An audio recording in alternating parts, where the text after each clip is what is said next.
कितना सुंदर वर्णन किया है। जन्माद्यस्य यतोऽन्वयादि तरतश्चार्थेषु विज्ञा सुराट। भगवान का स्वरूप कैसा है? बोले स्वराट, अपने आप में ही प्रभु प्रकाशित है। तेने ब्रह्म हृदय आदि कवये, बड़े बड़े ब्रह्मदेव कभी उनकी वाणी, अपनी वाणी से उनका गुणगान करते हैं। लेकिन हम लोगों को कई बार भ्रम हो जाता है। कैसा भ्रम होता है? बोले तेजो वारि मृदाम यथा विनिमयो। जैसे कई बार आपने देखा होगा, जब बहुत तेज धूप होती है और आप लोग हाईवे में जाते हो तो दूर रोड पर जल चमकता हुआ दिखाई देता है। इसको बोलते हैं मृग तृष्णा। राजस्थान में ये अक्सर दिखाई देता है। दूर जल है नहीं, लेकिन दिखने पर लगता है कि वहां पे जल भरा हुआ है। ऐसे ही परमात्मा को हम ढूंढते ढूंढते कई बार मृग तृष्णा के शिकार हो जाते हैं। लेकिन परमात्मा हर जगह विराजमान है। कहाँ है? बोले सत्यम परम धीमहि। भगवान तो सत्य में ही विराजमान है। बोले बांके बिहारी लाल की जय। इसलिए पुराणों में लिखा है, धर्म न दूसर सत्य समाना, धर्म न दूसर सत्य समाना, आगम निगम पुराणे बखाना, धर्म न दूसर सत्य समाना, धर्म न दूसर सत्य समाना, आगम निगम पुराणे बखाना, आगम निगम पुराणे बखाना, धर्म न दूसर सत्य समाना।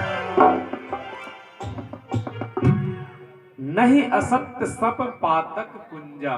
देखिए सबसे बड़ा धर्म किसको कहा गया है?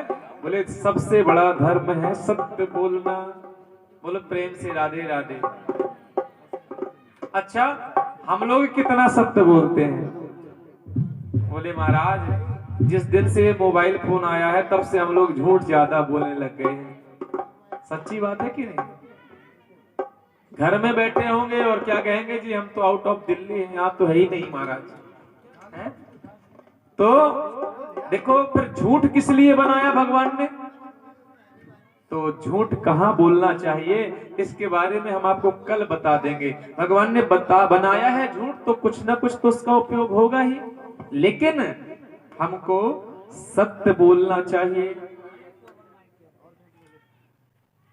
इसलिए नीति शास्त्र कहता है, सांच बराबर तप नहीं और झूठ बराबर पाप, और जाके हृदय सांच है ताके हृदय आप। अब बताओ, हमारे हृदय में सच्चाई तो है नहीं, तो हम परमात्मा को कैसे बैठाएं अपने हृदय में? और जिस दिन हम अपने हृदय को साफ कर लेंगे, हम अपने हृदय को सत्य से सींच लेंगे, उसी दिन मेरा ठाकुर हमारे हृदय में विराजमान हो जाएगा। अच्छा, एक बात आपसे कहूं मैं, आप कितना भी व्रत कर लो, कितना ही पूजा कर लो, पाठ कर लो, कलावा बांध करके कथा सुन लो, उसका पूरा पुण्य हमें प्राप्त क्यों नहीं होता? हमारे कार्य सिद्ध क्यों नहीं होते? हम व्रत तो रख रहे हैं और दिन में 100 बार सत्य नहीं बोल रहे, झूठ बोल रहे, तो फिर बताओ कैसे हमारा कार्य सिद्ध होगा? बोले बांके बिहारी लाल की जय। सभी से निवेदन है, खासकर मंच में, कि आप लोग बातें ना करें। बोले बांके बिहारी लाल की जय। दूसरा श्लोक, धर्मा प्रोजित कैत्रगोत्र परमो निर्मत्सराणाम सताम वेद्यम वास्तव मत्र वस्तु शिविदम तापत्रयोन्मूलनम श्रीमद्भागवते महामुनिकृते किं वा परैरीश्वरा सद्यो हृद्यवरुध्यते कृतिभिः शुश्रूषुभिस्तत्क्षणात्। अच्छा, सत्य बोलना धर्म है, तो बोले परम धर्म क्या है? बोले परम धर्म है भगवान कृष्ण की कथा। जिसके मन में जरा भी कपट नहीं है, जो निष्कामी है, ऐसा जीवन जिसका है और उसके हृदय में मेरे कृष्ण की कथा विराजमान है, तो वह परम धर्म है। तो बोले महाराज, कथा को सुनने से मिलेगा क्या? तो लिखा है शिवदम शिवम कल्याणम ददाति इति शिवदम। जिस कथा को सुनने से हमारा कल्याण हो जावे उसको शिवदम कहते हैं। बोले महाराज, उससे होगा क्या? तो लिखा है तापत्रयोन्मूलनम। 3 प्रकार के ताप होते हैं, दैहिक दैविक भौतिक तापा। दैहिक दैविक भौतिक तापा, दैहिक दैविक भौतिक तापा। दैहिक दैविक भौतिक तापा। राम राज काहू नहीं व्यापा।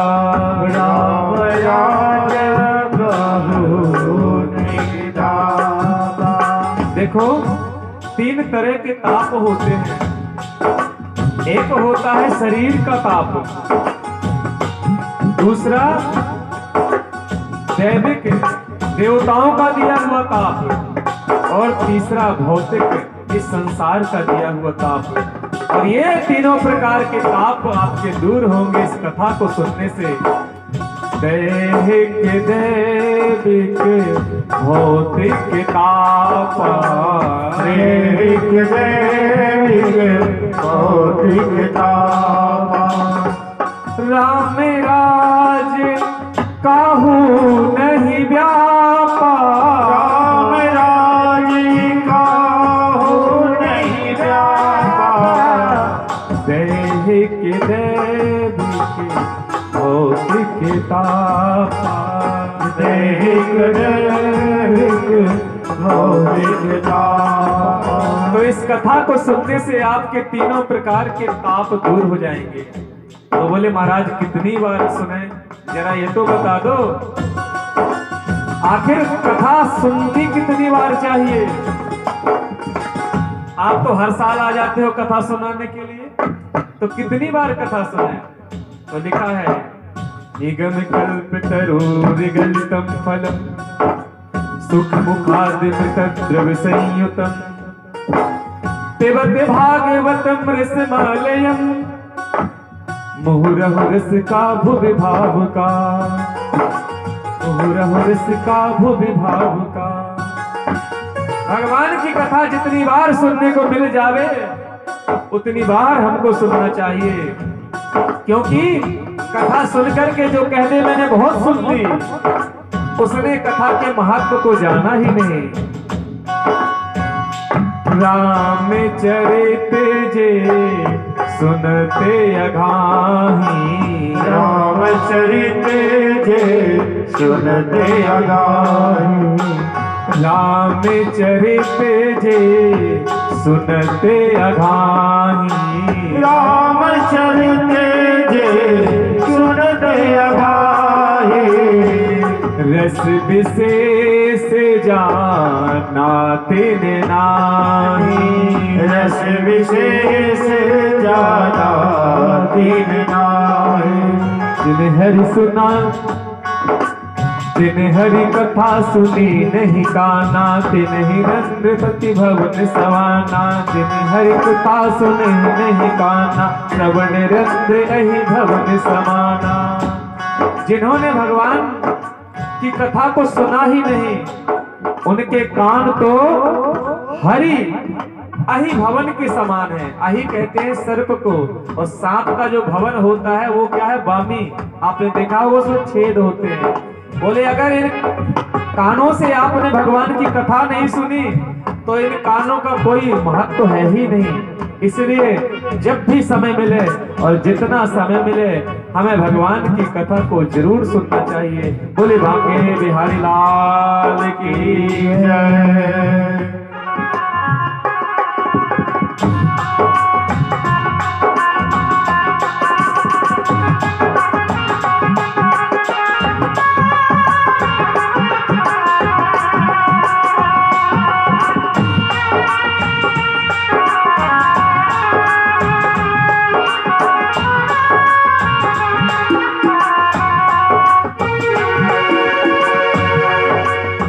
सजा दो घर को गुलशन सा,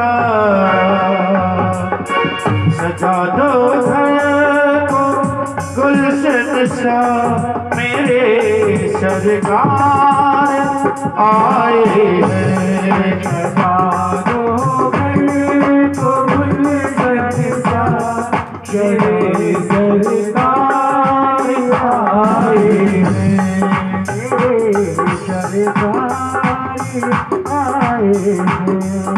लगे कुटिया में दुल्हन सी, लगे कुटिया में दुल्हन सी, और लगे कुटिया में दुल्हन सी, मेरे सरकार आए हैं। सरकार आए हैं, मेरे सरकार आए हैं, मेरे सरकार आए हैं, मेरे सरकार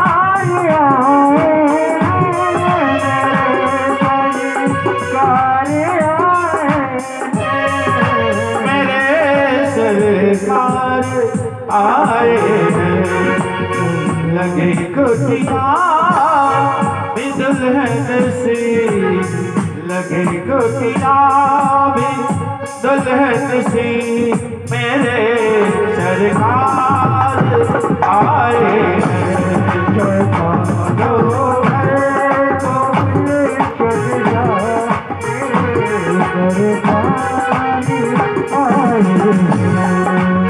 तुम आकर भी नहीं जाना मेरी इस सोनी दुनिया से, नहीं जाना सोनी बगिया से। तुम आकर भी नहीं जाना मेरी इस सोनी दुनिया से,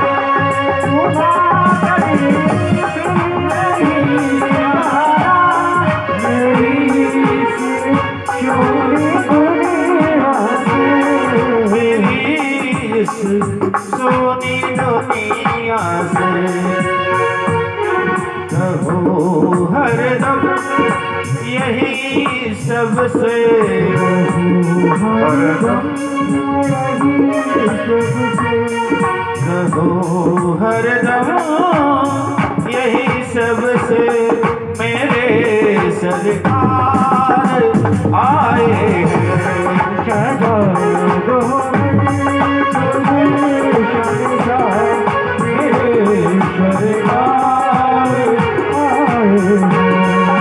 बिछा दो अपने पलकों को, बहा दो प्रेम की गंगा,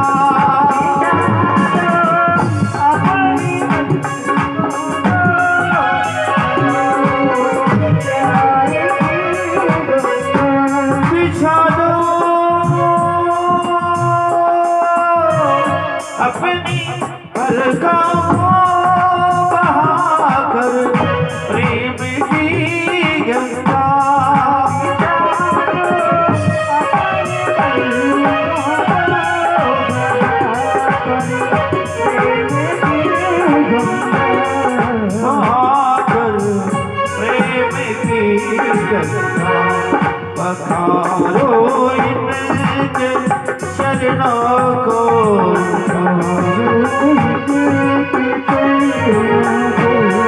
मेरे सरकार आए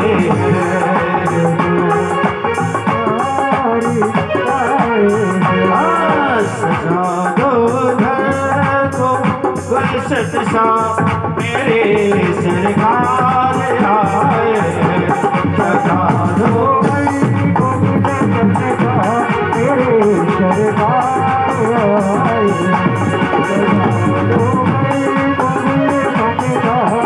मेरे सरकार आए हैं मेरे गरीब खाने में मदद से मेरे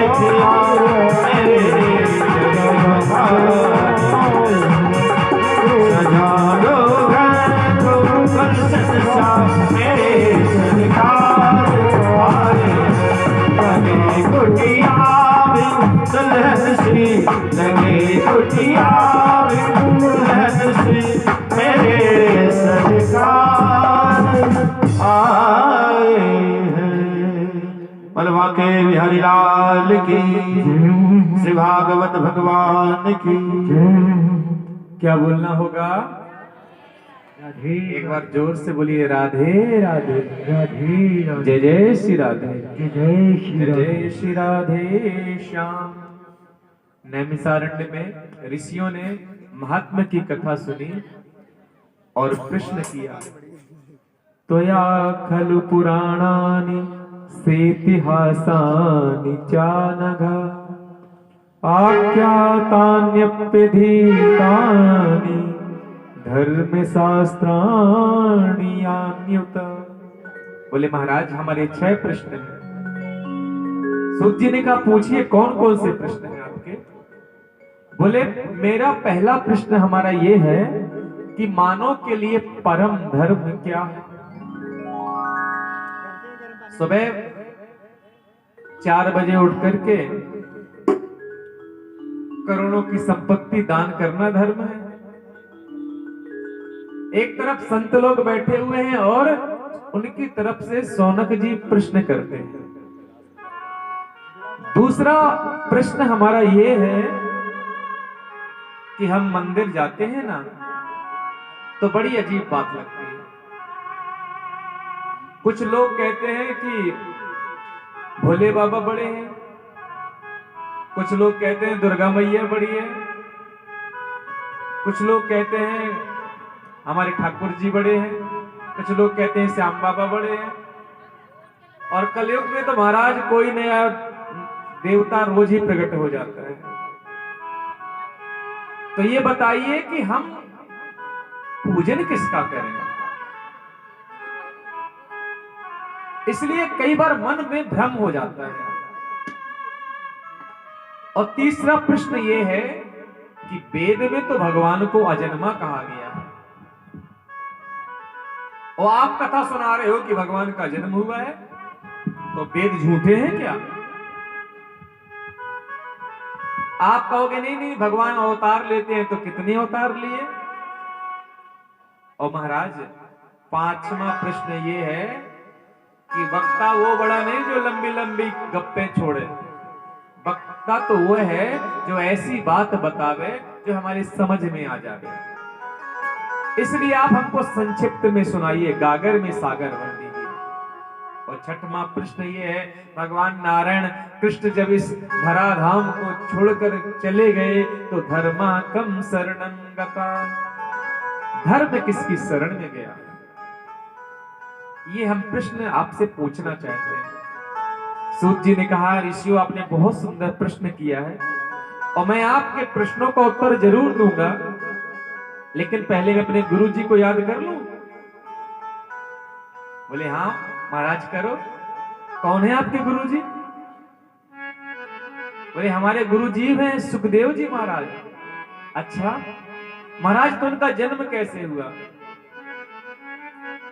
बड़ी सुंदर कथा सुनाई। बोले एक समय की बात है, हमारे एक नारद जी बड़े विचित्र संत हुए। जिनके घर में कभी झगड़ा ना होता हो, वहां अगर पहुंच जावे ना तो झगड़ा शुरू, और जिनके घर में रोज झगड़ा होता हो वहां अगर पहुंच जाए तो झगड़ा समाप्त। तो एक दिन उनके मन में आया, बोले मैंने ब्रह्मा जी का भी झगड़ा करवा दिया,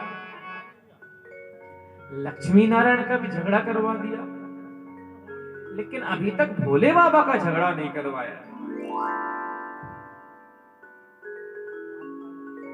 तो पहुंच गए कहा, कैलाश पर्वत पर। भोले बाबा तपस्या कर रहे थे, मैया पार्वती के पास पहुंचे। मैया प्रणाम। माँ पार्वती बोली, नारद जी आओ, कैसे आना हुआ? बहुत दिन में आ रहे हो, क्या बात है? आपके तो दर्शन ही दुर्लभ हो गए हैं। नारद जी ने कहा, मैया क्या बताऊं, आजकल मैं ना ज्यादा जाता नहीं हूं, दुनिया बड़ी मतलबी हो गई है। जब तक मतलब ना मिले तब तक कोई बोलता ही नहीं है, राम राम भी नहीं करता। और अगर स्वार्थ सिद्ध करना हो तो देखो कितने प्रेम से बोलते हैं, बोलो जय श्री राधे।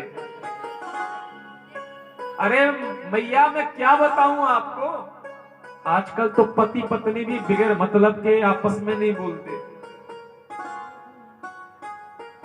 मैया पार्वती बोली, नारद जी क्या तुम दुनिया की बातों को लेके बैठ गए हो? हमारे पति पत्नी में बड़ा प्रेम है, ऐसी कोई बात नहीं है, आप यहां बिल्कुल आ सकते हो। अच्छा मैया, ये तो बहुत सुंदर बात है।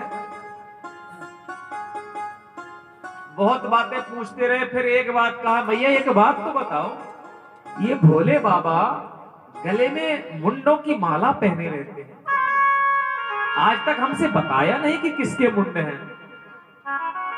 आपको तो जरूर पता होगा, आप बताइए ना।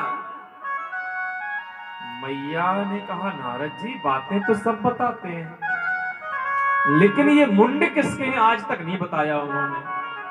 हे भगवान मैया, जिन मुंडों को छाती से चिपका के रखते हैं, कभी अपने से अलग नहीं करते हैं, कितना प्रेम करते हैं उन मुंडों से, और वो बात आपको नहीं बताई। सोच लो किसके मुंड होंगे,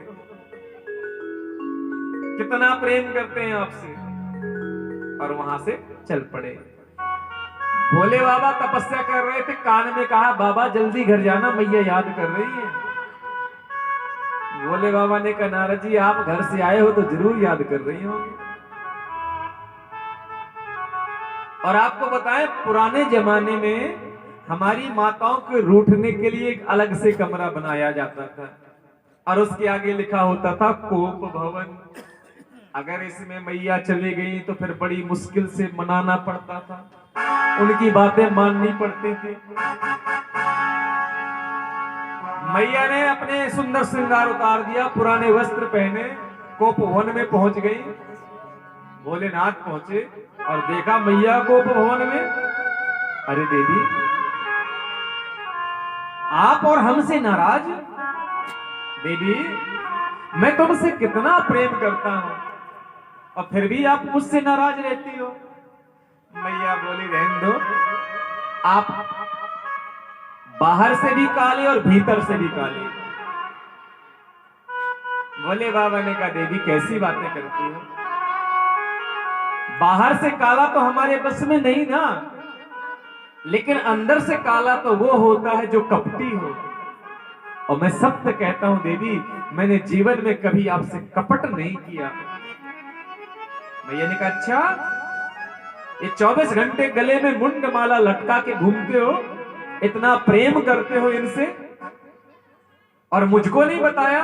जरूर मेरी सौत के ही होंगे ये मुंड। भोले बाबा हंस करके बोले, देवी मैं वास्तव में तुमसे कितना प्रेम करता हूं, इसका उदाहरण ये मुंड है। ये मुंड किसी और के नहीं, ये मुंड तुम्हारे हैं देवी। तुमने इतने बार मेरे साथ रह करके अपने शरीर का त्याग किया, तुम्हारी याद में मैं तुम्हारे मुंडों को अपने हृदय में धारण कर लेता था। मैया पार्वती बोली, फिर तो आप डबल कपटी हो। भोले बाबा ने कहा, क्यों देवी? अरे बार बार मुझे मरना पड़ता है, आप तो मरते नहीं हो। अब मैं बार बार मरती हूं। आपने ऐसा कौन सा जादू कर रखा है, ऐसा कौन सा अमृत पी रखा है? तो बोले बाबा, बोले देवी, मैंने भागवत कथा अमृत का पान कर रखा है। हाथ जोड़ करके पार्वती मैया बोली, बाबा मुझे भी वो कथा सुनाओ ना, मैं भी इस जन्म मरण के चक्कर से मुक्त होना चाहती हूं। भोले बाबा ने कहा, देवी मैं जरूर तुम्हें कथा सुनाऊंगा, लेकिन मैं चाहता हूं कथा एकांत में हो, क्योंकि इस कथा को जो भी श्रवण कर लेगा वो जन्म मरण के चक्कर से मुक्त हो जाएगा। मैया पार्वती को साथ में लिया और चल पड़े अमरनाथ की सुंदर गुफा की ओर। रास्ते में पहलगाम पड़ता है। आप लोग अगर अमरनाथ गए होंगे तो देखा होगा, पहले इसका नाम था बैलगांव। वहां पे उन्होंने अपना नंदी छोड़ दिया था। एक जगह पंचतरणी पड़ती है, वहां अपने अपनी नदी का उतार कर रख दिया था। एक जगह चंद्रमा को छोड़ दिया, और चंदनवाड़ी जगह का नाम है। और एक जगह अपने अंग भंग अस्त्र आदि सब छोड़ दिए, पार्वती जी के साथ उस गुफा में पहुंच गए और कहा, देवी जब मैं कथा सुनाता हूं ना तो आंखें बंद करके कथा सुनाता हूं, और तुम सुन रही हो कि नहीं सुन रही, इसलिए हुंकारा जरूर बोलना। आपने सुना होगा जब दादी नानी कहानी सुनाया करती थी तो हुंकारा भरा जाता था, हैं? बोलते थे ना, हाँ जी हाँ जी। आजकल के बच्चे तो बेचारे दादी नानी की कहानियों सुनने को कहाँ मिलता है, मोबाइल का जमाना आ गया, समय ही नहीं है। बोले बांके बिहारी लाल की। अच्छा ठीक है महाराज, डमरू बजाया, सारे पशु पक्षी जीव जंतु सब भाग गए, कोई नहीं बचा वहां पर। एक तोते का फूटा हुआ अंडा पड़ा हुआ था। कथा प्रारंभ हुई।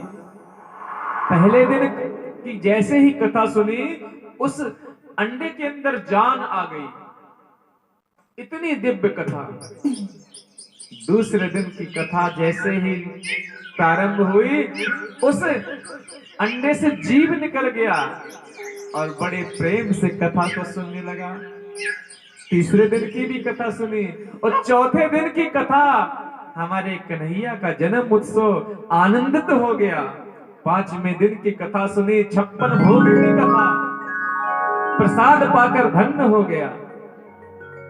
और छठवें दिन तो मेरे कन्हैया का विवाह है ना, बड़ा आनंद आया।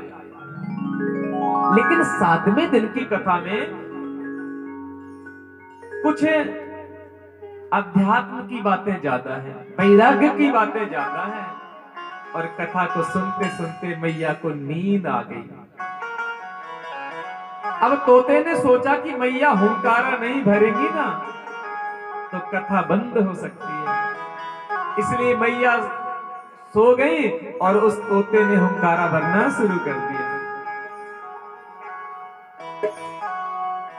जैसे ही कथा समाप्त हुई, भोलेनाथ ने जयकारा लगाया, बोला बांके बिहारी लाल की जय।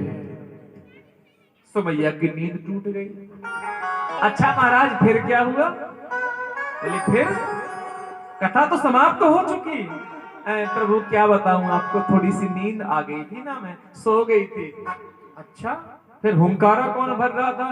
देखा पीछे वो तोता हुंकारा भर रहा है। भोलेनाथ ने लीला करने के लिए त्रिशूल उठाया, आगे आगे तोता उड़ता हुआ जा रहा है और पीछे पीछे भोलेनाथ लेकर के त्रिशूल जा रहे हैं।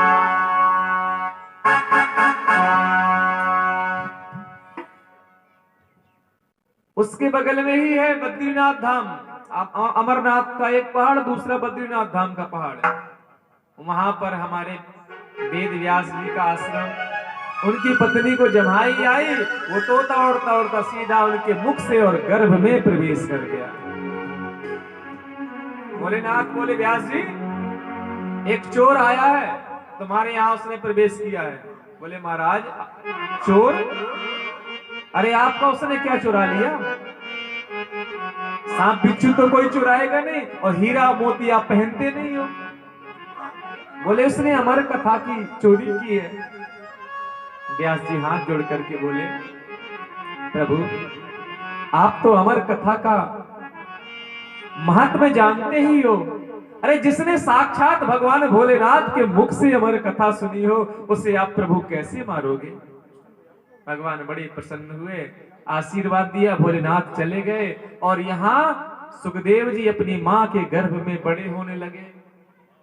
धीरे धीरे 1 साल बीता, 2 साल बीता, 3 साल बीते, 4 साल बीते, 10 साल बीत गए महाराज, 12 साल बीत गए। उनके गर्भ से वेद मंत्रों की आवाज आ रही है। ओम सहस्रशीर्षा पुरुषः सहस्राक्षः सहस्रपात् सबोमिगुं सर्वे तस्पृथवादे तिष्ठत् सांगुलं मा।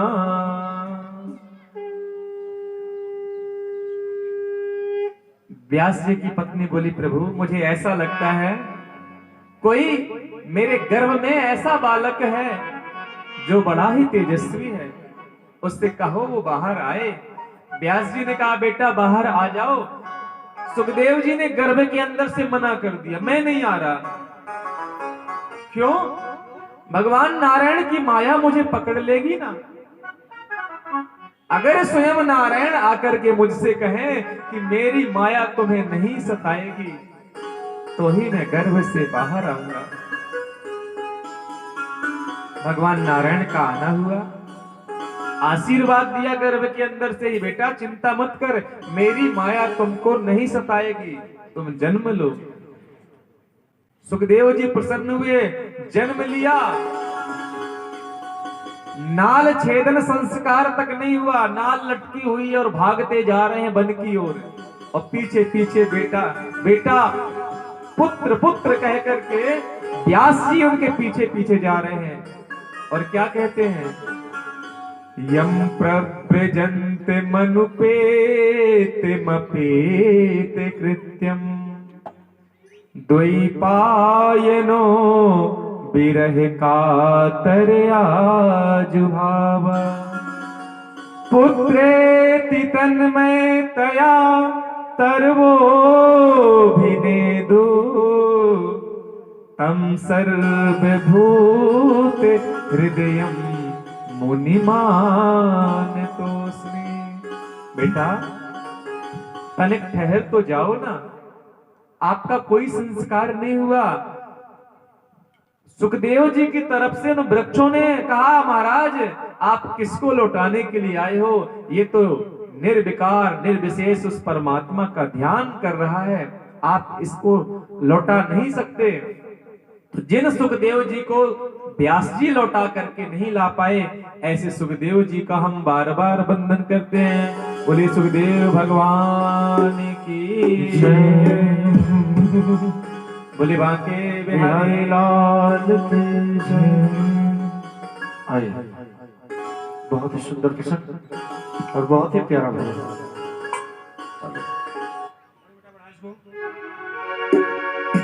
आशिक आशिक है कोई कहता जी कहता फिर गपरी।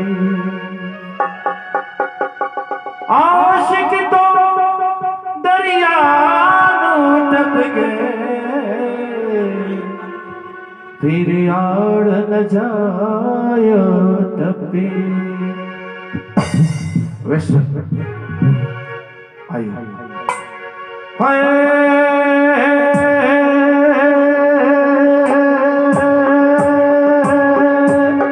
मीठी मीठी तालियों के साथ। तेरी गलियों का आशिक तू एक नगीना है, तेरी गलियों का आशिक तू एक नगीना है, तेरी गलियों का आशिक तू एक नगीना है तेरी नजरों का ये मुझे, तेरी नजरों का ये मुझे जाम पीना है। तेरी गलियों का आशिक तू एक नगीना है, तेरी गलियों का आशिक तू एक नगीना है। तेरी नजरों का ये मुझे जाम पीता है। हाय हाय हाय हाय तेरी गलियां का आशिक तू एक नगीना है। तेरी गलियां का आशिक तू एक नगीना है। तालियां बजाते हुए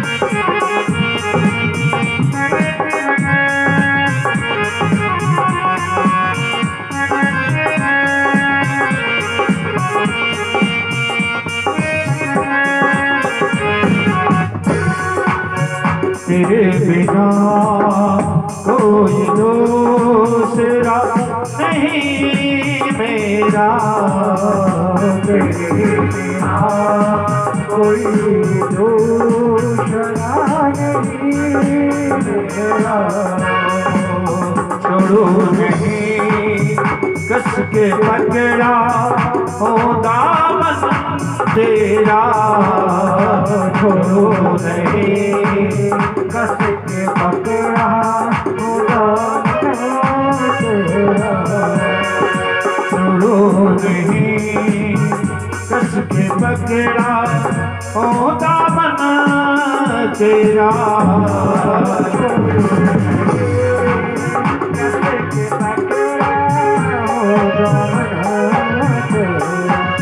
तू लहू है तू जान है, तू लहू है तू जान है, तू ही पसीना है।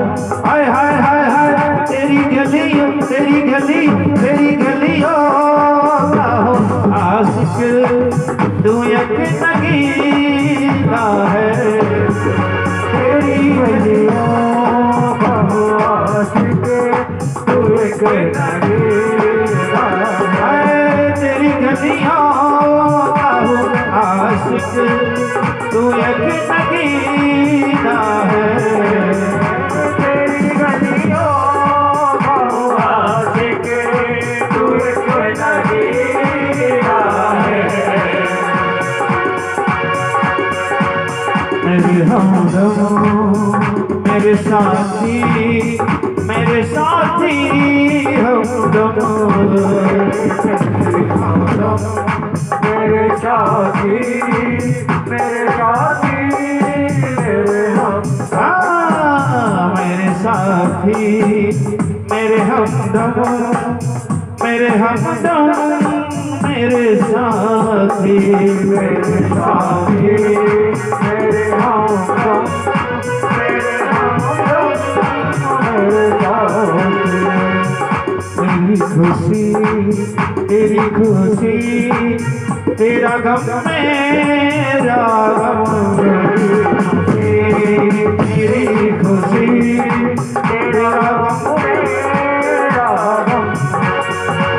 तू लहू है तू जान है, तू लहू है तू जान है, तू लहू है तू जान है, तू लहू है तू जान है।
दिया है दर्द मुझे तो ही दवा देगा, दिया है दर्द मुझे तो ही दवा देगा, दिया है दर्द मुझे तो ही दवा देगा, दिया है दर्द मुझे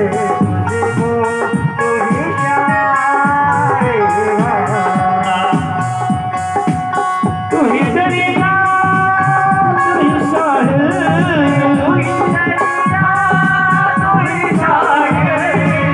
तू ही दरिया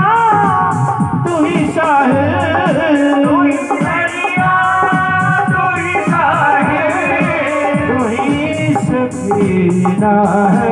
हाय हाय हाय हाय तेरी गलियों तेरी गलियों तेरी गलियों आशिकी तू एक नगीना है,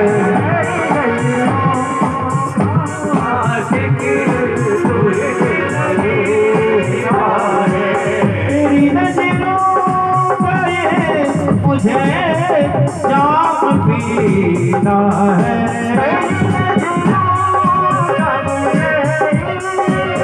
जाम पीना है। तेरी गलियों का आशिक तू एक नगीना है, तेरी गलियों का आशिक तू एक नगीना है, तेरी गलियों का आशिक तू एक नगीना है,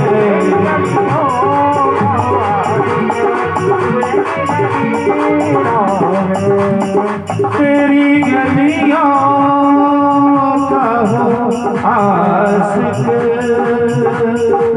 तू एक नगीना है।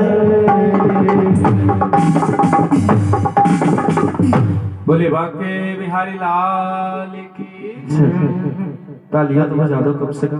क्या बोलना होगा? राधे राधे राधे श्री राधे। सबई पुंसाम परो धर्मो यतो भक्ति रधोक्षजे अहितुक्ये प्रतिहता ययात्मा संप्रसीदति। अब सूत जी से जो प्रश्न कहे थे ना, उन प्रश्नों का उत्तर दे रहे हैं। पहला प्रश्न था मानव के लिए परम धर्म क्या है? तो बोले मानव का परम धर्म है हमारे कृष्ण से प्रेम होना। प्रेम कैसा हो? बोले निष्काम प्रेम होना चाहिए। बड़े ध्यान से सुनना, बहुत ही सुंदर प्रसंग है ये। आप मंदिर में इसलिए ना जावे कि हमारी दुकान चलने लग जावे। आप कथा इसलिए ना सुने कि आपका काम बन जावे। आप मंदिर इसलिए जावे क्योंकि मंदिर जाना आपका धर्म है। देखो, मैं सभी सनातनी भाई बहनों से कहना चाहूंगा, हम लोगों को मंदिर जरूर जाना चाहिए, क्योंकि मंदिर हमारे प्रभु का घर है, प्रभु का स्थान है। वैसे तो प्रभु हर जगह विराजमान है, लेकिन मंदिर उनका आंगन है, उनका प्रांगण है। मंदिर में अनेक प्रकार की जो दुष्ट हवाएं होती हैं, वहां जाते ही अंतर ध्यान हो जाती हैं, गायब हो जाती हैं। इसलिए हमको मंदिर जरूर जाना चाहिए। जब भी समय मिले, सुबह मिले, दोपहर मिले, शाम को मिले, हमको जरूर जाकर के दर्शन करना चाहिए, क्योंकि ये हमारा धर्म है। बोली बांके बिहारी लाल की। दूसरा प्रश्न क्या किया? मंदिर में जाएं तो महाराज पूजा किसकी करें? बोले पूजा तो आपको सबकी करनी चाहिए, लेकिन इष्ट देव एक को मानना चाहिए। और मैं तो कहूंगा मेरे ठाकुर को ही अपना इष्ट देव बनाओ। क्यों? क्योंकि पेड़ में अनेकों डालियां होती हैं, सैकड़ों लाखों पत्ते होते हैं, हजारों फल फूल निकलते हैं, लेकिन कोई डालियों को नहीं सींचता, कोई पत्तों को नहीं सींचता। कहां पे जल डाला जाता है? जड़ में। ऐसे ही सभी देवताओं की जड़ है हमारे कृष्ण जी। क्यों? क्योंकि उन्होंने विराट स्वरूप दिखाया था कुरुक्षेत्र के मैदान में। सभी संसार के जितने भी देवी देवता हैं, सभी उनके शरीर में प्रकट हैं। वही शिव रूप है, वही विष्णु रूप है, वही ब्रह्म रूप है, वही देवी रूप है। हजारों लाखों जितने भी देवी देवता हैं, सब भगवान के शरीर के अंदर समाहित हैं। ऐसा विशाल विराट रूप प्रभु ने दिखाया, तो उन्होंने दर्शन कराया। इसलिए सबकी जड़ हमारे कृष्ण है। या आपकी जिस पर श्रद्धा हो उस पर आप अपना मन बनाओ, लेकिन जैसे किसी लड़की का, कन्या का विवाह होता है, जब वो ससुराल में जाती है तो वहां पर उसको सबसे मिलना होता है, देवर से, देवरानी से, सास से, ससुर से। लेकिन उसका प्रेम तो पति से है, पर पति भी तभी प्रेम करेगा जब वो परिवार में सभी को अपना स्नेह देगी। ऐसे ही हम जीवन में इष्ट तो एक को ही बनावें और सभी का आदर जरूर करें। लिखा है, एक ही साधे सब सधे, सब साधे सब जाए।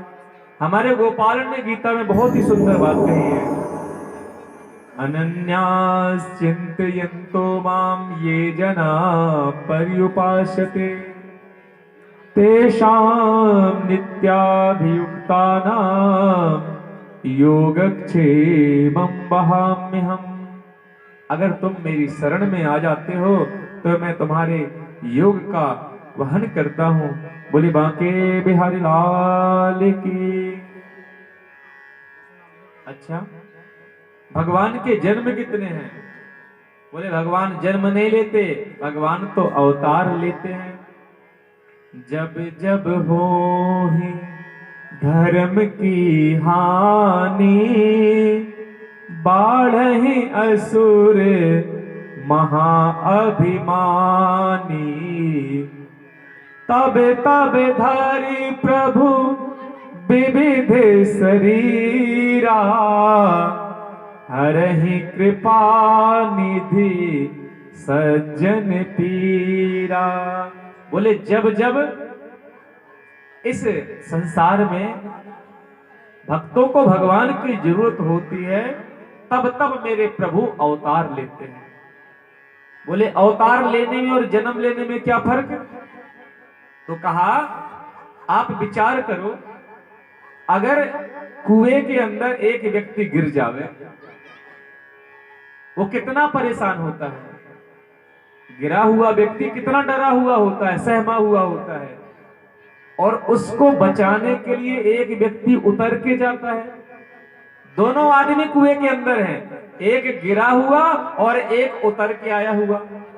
तो जो गिरा हुआ व्यक्ति है वो कांप रहा है, डर से परेशान है, भयभीत है, और लेकिन जो उतर करके आया है वो बिल्कुल नहीं डर रहा, और दोनों ही कुएं के अंदर हैं। बोले ऐसे ही अवतरति इति अवतारा, भगवान उतर करके आते हैं और हम इस भवकूप में गिर जाते हैं, तो भगवान अवतार लेकर के आते हैं और हमको इस भवकूप से निकाल लेते हैं। अच्छा महाराज, तो कितने अवतार हुए?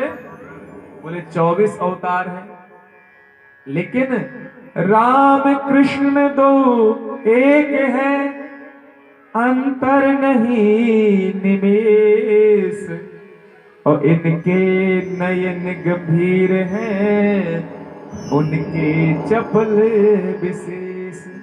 केवल राम अवतार और कृष्ण अवतार, ये दोनों एक हैं।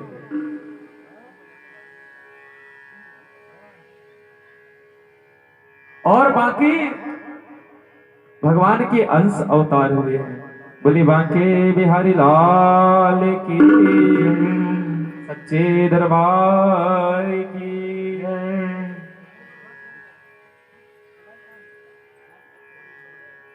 भगवान कहते हैं, एक समय व्यास जी महाराज बहुत ही उदास बैठे हुए थे।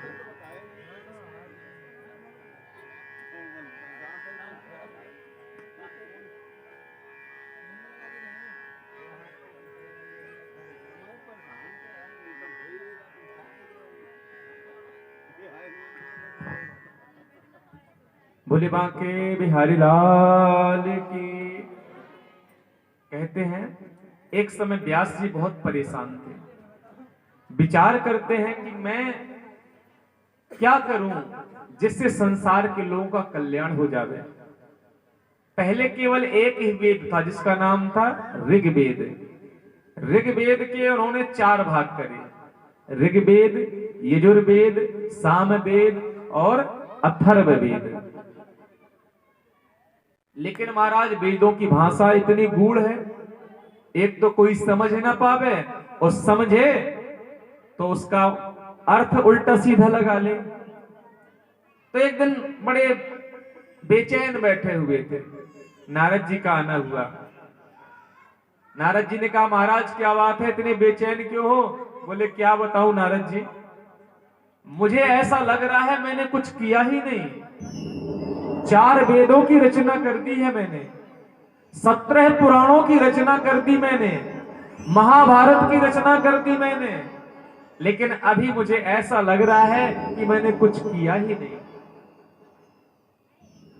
नारद जी ने कहा, महाराज कलयुग के मनुष्यों के पास में इतना कहां समय है कि ये वेद पढ़ पाएंगे, पुराण पढ़ पाएंगे। एक काम करो, वेदों का सार और पुराणों का सार सभी एक में ही पिरो दो। बोले महाराज इतना कहां समय है, अब इतनी कुछ याद भी नहीं रहती। तो चतुश्लोकी श्रीमद् भागवत का ज्ञान नारद जी ने व्यास जी महाराज को दिया और उसी चतुश्लोकी भागवत को नारद जी के द्वारा सुन करके व्यास जी ने 18,000 श्लोकों का बड़ा ही सुंदर ग्रंथ बनाया, श्रीमद् भागवत महापुराण। बोले श्रीमद् भागवत महापुराण की। विचार करते हैं कि ये श्रीमद् भागवत कथा सबसे पहले सुनाऊं किसको? तो मन में आवाज आई कि यह कथा तो ऐसे को सुनाना चाहिए जिसके अंदर न तो काम हो और जिसके अंदर ना क्रोध हो। सर्वप्रथम भागवत कथा सुनने का अधिकारी वही है।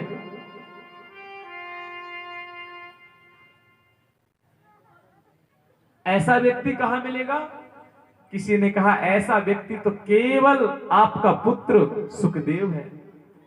लेकिन सुखदेव जी बैठे हुए इस समय समाधि में, इनकी समाधि कैसे टूटे? तो अपने एक चेला को बुलाया और 2 मंत्र सिखाए। कहा जाओ बेटा मेरे पुत्र के सामने जाकर के इन मंत्रों को सुनाना। सुखदेव जी महाराज बैठे हैं उस पर ब्रह्म के ध्यान में। उनके शिष्यों ने मंत्र को गाया। पहला मंत्र कौन सा है? वरहा पीडम नटवर वपु कर्णयो कर्णिकारम बिभ्रद्वासः कनक कपिसम वैजयंती चमाला रंध्रान वेणो अधर सुधया पूरयन गोप वृंदैर वृंदारण्यम स्वपद रमणम प्राविशत गीत कीर्ति। भगवान का स्वरूप बड़ा ही सुंदर है। इतने सुंदर भगवान लग रहे हैं कि इनके स्वरूप को देख करके सुन करके एक बार तो सुखदेव जी की समाधि टूट गई, उनके नेत्र खुल गए। ये बड़ा सुंदर है। मैं तो ध्यान कर रहा हूं निर्गुण का, लेकिन प्रभु बड़े सुंदर हैं। फिर मन में एक बात आई, जो सुंदर होता है उसके अंदर अभिमान ज्यादा होता है। ऐसे अभिमानी को हमको नहीं सुनना, ना देखना है। फिर शांत बैठे। बच्चों ने जाकर के व्यास जी से कहा, महाराज इस श्लोक को सुन करके उनकी समाधि तो टूटी, फिर उन्होंने बंद कर ली। बोले अच्छा, ये दूसरा श्लोक जाके सुनाओ। बड़ी सुंदर है श्लोक, भगवान की करुणा का वर्णन है। अहो बकीयस्तन कालकूटम जिघांसया पाय यदा साध्वी लेभे गतिम धातृ चितांततोन्यम कंबा दयालुम शरणम ब्रजेमा। देखो तो मेरे प्रभु को, पूतना जहर लगा करके आई थी मारने के लिए, लेकिन मेरे ठाकुर ने उसको वही गति दी जो मां यशोदा को बाद में मिलने वाली थी। ऐसे करुणा के सागर हैं हमारे प्रभु। और इतना सुनते ही सुखदेव जी महाराज की समाधि टूट गई। आए, बोले बच्चों मुझे और बताओ ना इनके बारे में, मैं और सुनना चाहता हूं। बोले जरूर सुनाएंगे, लेकिन हमको तो मात्र 2 ही श्लोक याद हैं। ऐसे 18,000 श्लोकों की रचना की है तुम्हारे पिताजी ने। चलो उनके पास, वही सुनाएंगे आपको। दौड़े दौड़े सुखदेव जी आए। बोले पिताजी मुझे भागवत कथा सुनाओ, मैं सुनना चाहता हूं। मैं उन कृष्ण की करुणामयी लीला को श्रवण करना चाहता हूं। बोले बेटा जरूर सुनाऊंगा, लेकिन दुनिया वाले कहेंगे, पहले तो कहते थे इसको वही सुन सकता है जो काम को जिसने जीत लिया हो, क्रोध को जितने जीत लिया हो, और अपना बेटा तो सबको योग्य लगता है। अगर जनक जी महाराज कह देंगे कि सुखदेव महाराज योग्य हैं, तो ही कथा मैं सुनाऊंगा। इसलिए बेटा जाओ, जनक जी की परीक्षा को पास करो। जनक जी के पास पहले सूचना व्यास जी ने पहुंचा दी। सुखदेव जी दरवाजे में खड़े हैं। कहा कि महाराज जाकर के कहो सुखदेव जी आपसे मिलने के लिए आए हैं। जनक जी ने कहा कि जाओ, कहो कि अभी समय नहीं है, 15 दिन बाद मिलेंगे। 15 दिन बीत गए और सुखदेव जी महाराज वैसे ही खड़े रहे। जनक जी ने कहा जाओ देखना, अगर क्रोध उसके अंदर हो तुरंत वापस कर देना। बोले महाराज कैसी बातें करते हो, क्रोध? अरे वो तो जैसा पहले दिन मुस्कुरा रहे थे आज भी वैसे ही मुस्कुरा रहे हैं। अच्छा जाओ अंदर लेकर के आओ। हजारों स्त्रियों के बीच में अंतःपुर में उनको ले जाया गया, लेकिन महाराज सुखदेव जी के पास न तो क्रोध है न सुखदेव जी के पास में काम है। जनक महाराज चरणों में गिर करके रोने लगे, प्रभु मुझे क्षमा कर दो, आपके पिताजी का आदेश था कि परीक्षा लेना, मैं आपकी क्या परीक्षा ले पाऊंगा? आप तो साक्षात पीतराग संत हो। मुहर लगा दे। और जनक जी महाराज की बात को सुन करके व्यास जी ने सुखदेव महाराज को श्रीमद् भागवत की कथा श्रवण कराई, और वही कथा को राजा परीक्षित को उन्होंने श्रवण कराई, और फिर भगवान के परम धाम को चले गए। बोले वृंदावन बिहारी लाल की जय, सच्चे दरबार की जय। ऋषि कहते हैं महाराज ये बताइए,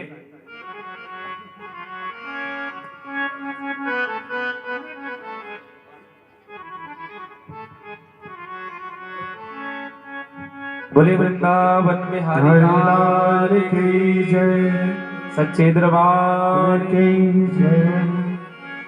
सौनक आदि ऋषि बोले प्रभु ये परीक्षित कौन है? और उनको सुखदेव जी ने कथा क्यों सुनाई, हम सुनना चाहते हैं। सूत जी ने कहा, बहुत सुंदर प्रश्न किया है। अरे जिसकी कथा से मेरे ठाकुर की कथा निकलती हो, मैं वो कथा तुमको जरूर सुनाऊंगा। कौरव पांडवों का युद्ध चल रहा था। सभी कौरव मारे गए थे, केवल दुर्योधन बचा था, और दुर्योधन की जंघा को भी भीम ने तोड़ दिया था। दुर्योधन पड़ा पड़ा विलाप कर रहा है। कौवे गीद प्रतीक्षा कर रहे हैं कब इसकी मृत्यु हो जावे। तभी अश्वत्थामा का आना हुआ। बोला, मित्र तुम्हारी ऐसी दशा, मैंने तुम्हारा वैभव देखा है।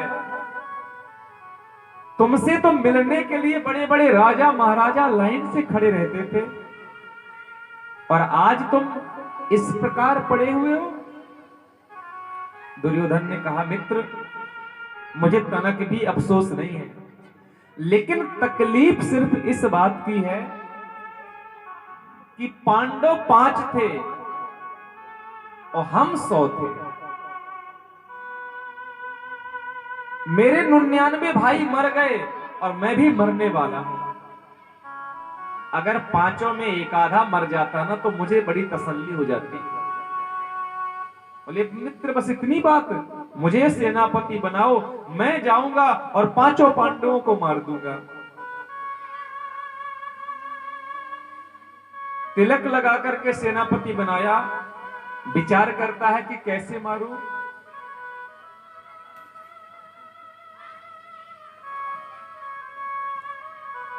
कहते हैं ना,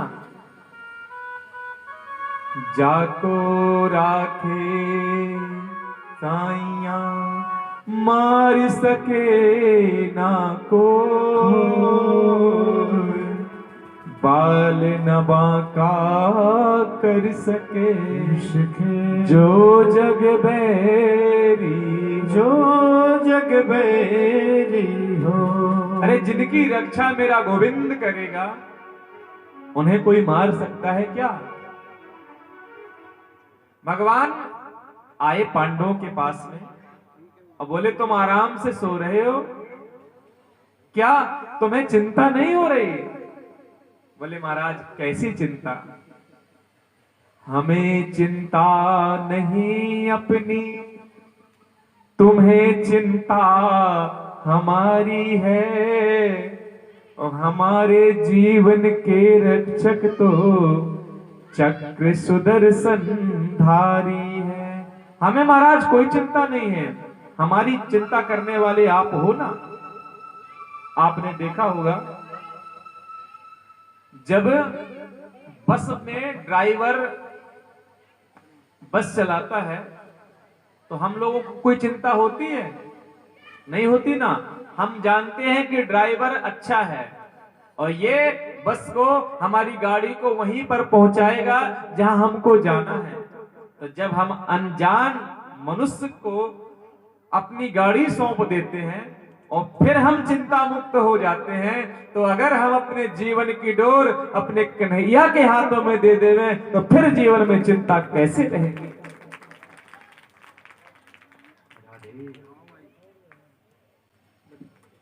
बोले, बांके बिहारी लाल की। बोले, यहां नहीं रहना, चलो यहां से। पांडवों को लेकर के प्रभु चले गए।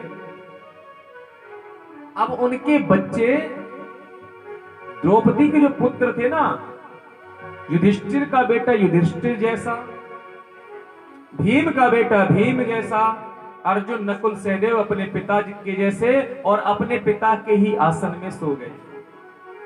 रात में अश्वत्थामा आया और इसने उन सोते हुए 5 पांडवों के पुत्र के सिर काट लिए और जाकर के पहुंचा दुर्योधन के पास। देख मित्र, तू एक की बात कर रहा था, मैं 5 को लेकर के आ गया। अच्छा भीम का सिर दे। और जैसे ही भीम का सिर उसने अपने हाथ में लिया, आंखों से आंसू बह पड़े। मित्र, ये तुमने क्या कर दिया?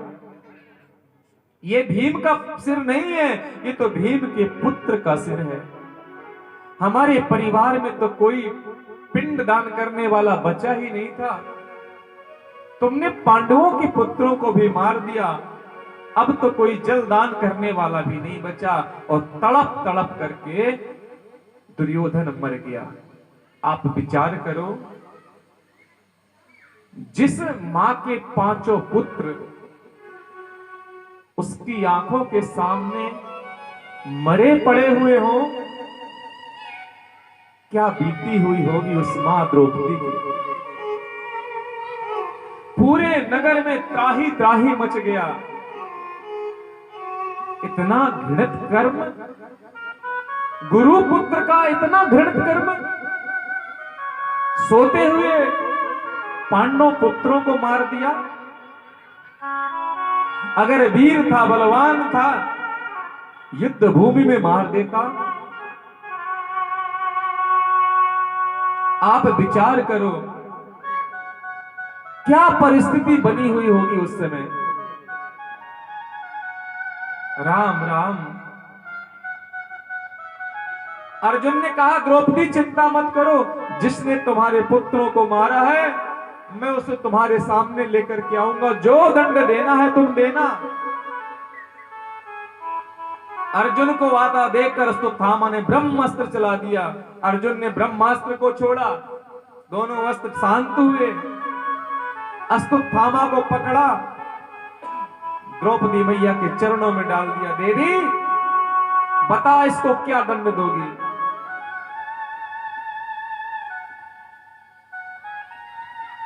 इसको तो नियम के अनुसार 5 बार मरना चाहिए। मरेगा तो एक ही बार, लेकिन तुम मारोगी कैसे? इसका सिर काट दूं, हाथी के पैर के नीचे कुचला दूं, कहो तो टुकड़े टुकड़े करके शेरों के सामने डाल दूं। बताओ कैसे मारना है? लेकिन बाहर है द्रौपदी, जिसे मेरा ठाकुर अपनी बहन मानता हो, क्या वो कोई साधारण स्त्री होगी? अर्जुन से कहा, मुंचिता मुंचिता में से ब्राह्मणो नितराम गुरु। छोड़ दो तुम इसको। अरे इसको मारने से क्या मेरे पुत्र जीवित हो जाएंगे? अर्जुन, भूल गए तुम? तुम्हारे गुरु ने जो विद्या अपने पुत्र को नहीं सिखाई, वो तुमको सिखाई। आज उनका एहसान चुकाने का समय आ गया है। मेरे पास तो मेरे पति हैं, लेकिन विचार करो तुम्हारे गुरु मां के पास कौन है? उनके पति तो पहले मारे गए, अब उनके पुत्र को भी मार दोगे तो क्या हाल होगा तुम्हारी गुरु मां का। और पुत्र की पीड़ा क्या होती है, इसको मां से बढ़कर कोई और नहीं जान सकता। मैं नहीं चाहती जिस पीड़ा में मैं आज तड़प रही हूं, उस पीड़ा को तुम्हारी गुरु मां भी सहन कह रहे। भीम ने कहा, युधिष्ठिर, अर्जुन जल्दी मार, अगर तूने नहीं मारा तो मैं अपनी गदा से सिर तोड़ दूंगा। युधिष्ठिर से पूछा, बोले जैसा धर्म ग्रंथों में लिखा हो वैसा ही काम करो। नकुल सहदेव बोले, भैया मारो नहीं तो मैं अभी मारता हूं अपनी तलवार से। लेकिन द्रौपदी कहती है, छोड़ दो। अर्जुन ने कहा, प्रभु क्या करूं मैं, उपाय बताइए। भगवान ने कहा, हमसे पूछ रहे हो? बोले, हाँ प्रभु आप ही बताइए, हम तो धर्म संकट में फंस गए, क्या करें? तो बोले, जब धर्म संकट में फंस जाओ तो हमको शास्त्रों की बात माननी चाहिए। तो बोले, महाराज शास्त्र क्या कहते हैं आपके? बोले, शास्त्रों में लिखा हुआ है, ब्रह्म बंधुर न हंतव्य आदताई बधारहणा। ब्राह्मण कैसा भी क्यों ना हो उसको मारना नहीं चाहिए जान से, और बच्चों का हत्यारा कोई भी क्यों ना हो उसे छोड़ना नहीं चाहिए। भीम ने कहा धन्य महाराज, तुम्हारे जैसे न्यायाधीश हो जाए ना तो फिर तो हो गया संसार का कल्याण। कहते हो मारो भी मत और छोड़ो भी मत। कहना चाहते हैं गीता में भगवान ने उपदेश दिया था कि अगर कोई धर्मार्थ व्यक्ति है, जिसका संसार में नाम है, जिसकी प्रतिष्ठा है, अगर उसे अपमानित कर दो तो जीवन भर वो अपने अपमान को सहन करता हुआ रोज मरेगा। मारने से तो एक बार में मर जाएगा, लेकिन जब जब अपमान को सहेगा तब तब रोज मरेगा। भीम ने अश्वत्थामा को पकड़ा, उसके सर के बाल मोड़ दिए और माथे से मणि निकाल दी।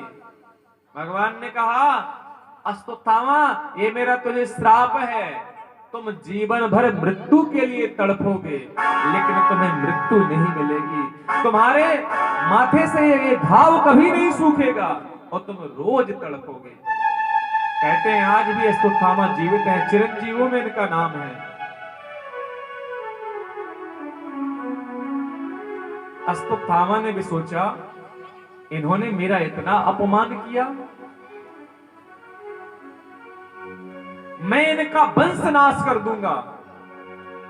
विचार करता है पांचों पांडवों को तो मैंने मार दिया, कौन बचा इनके वंश में।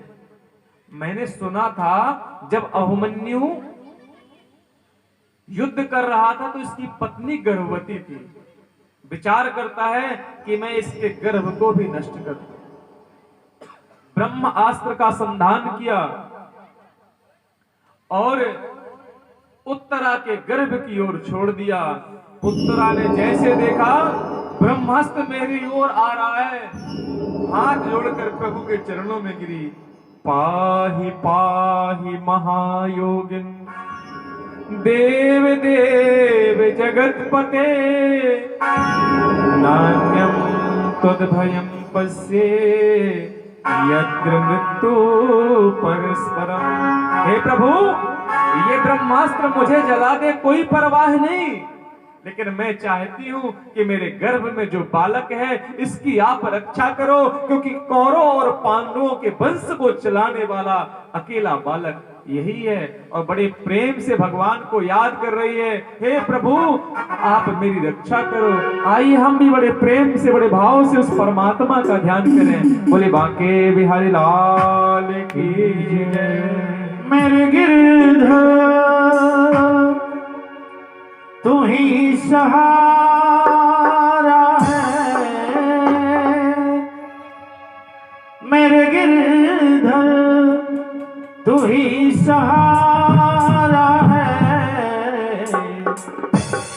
मेरी नैया कदों किनारा है, मेरी नैया कदों किनारा है, मेरे गिरधर तू ही सहारा है, मेरे गिरधर तू ही सहारा है, मेरी नैया कदों किनारा जय हो है, मेरी नैया कदों किनारा है।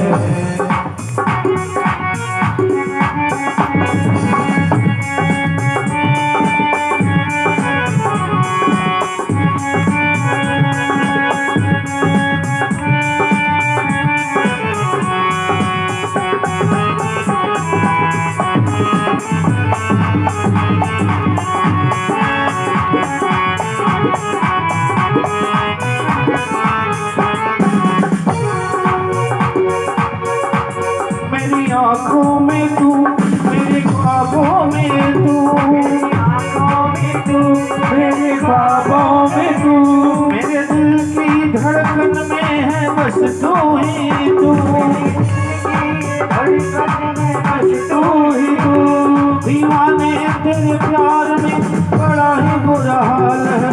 ना होश है न मुझको न कोई भी ख्याल है, न कोई भी ख्याल है, न कोई भी ख्याल है। मेरी नैया तू किनारा है, तू किनारा है। मेरे गिरधर तू ही सहारा है, तू ही सहारा है।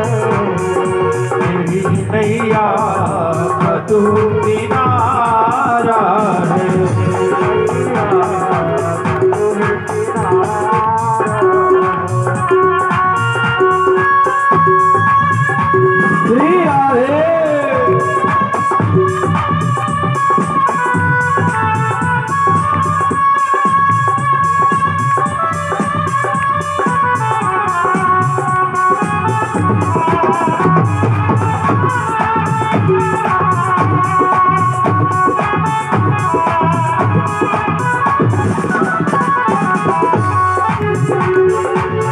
मेरी आँखों में तुझे तेरे ख्वाबों के लिए कितना बेचैन हूँ मैं शाम तुझसे मिलने के लिए। मेरी आँखों में तुझे तेरे ख्वाबों के लिए कितने बेचैन हूँ शाम तुझसे मिलने के लिए। मेरे प्यारे का नाम तुझो एक बार मिले, चैन आ जाए मुझे दिल को करार मिले। मसीहा मुझे दुआ दे, करूँ मैं क्या बता दे। खड़ी हो तेरे राह में ना होश है ख्याल है, ना होश है ख्याल है, ना होश है ख्याल है। मेरी नैया तू किनारा है, मेरी नैया तू किनारा है। मेरे गिरधर तू ही सहारा है,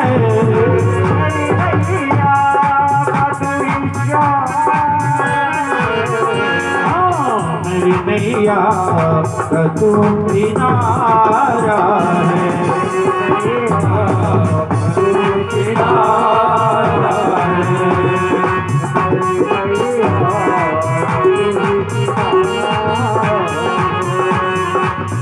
आई हो मैं अरदास लेकर, आई हो मैं अरदास लेकर, अपने मन में विश्वास लेकर।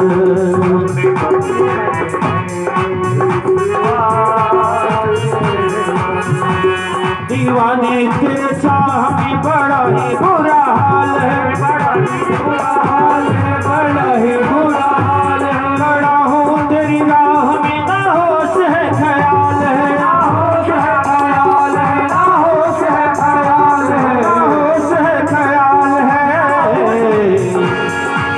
मेरी नैया तू किनारा है,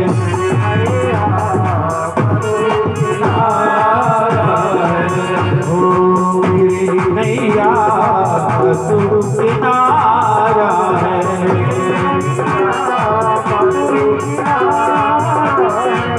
मेरे गिरधर, मेरे गिरधर, मेरे गिरधर तू ही सहारा है, तू ही किनारा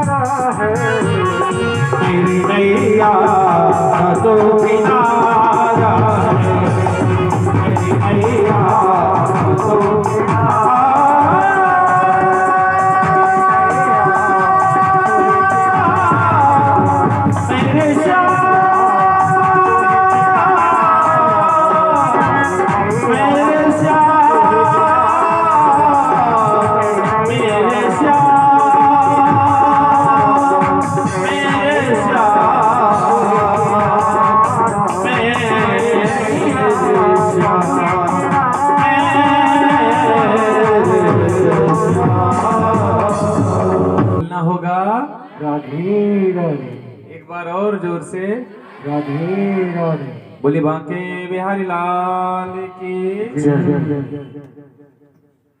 पाहि पाहि महायोगिन देव देव जगतपते नान्यं त्वद्भयं पश्ये यत्र मृत्यु परस्परम। हे गोविंद, मेरी प्राणों की रक्षा आप भले ही ना करो, लेकिन इस गर्भस्थ शिशु को आप बचा लो। आपको मालूम, हमारे गोविंद ने छोटा सा रूप बनाया और गर्भ में प्रवेश कर गए। कई लोग कहते हैं कि गर्भ में वो तो बड़ी गंदी जगह होती है, वहां ठाकुर जी का प्रवेश कैसे हो गया?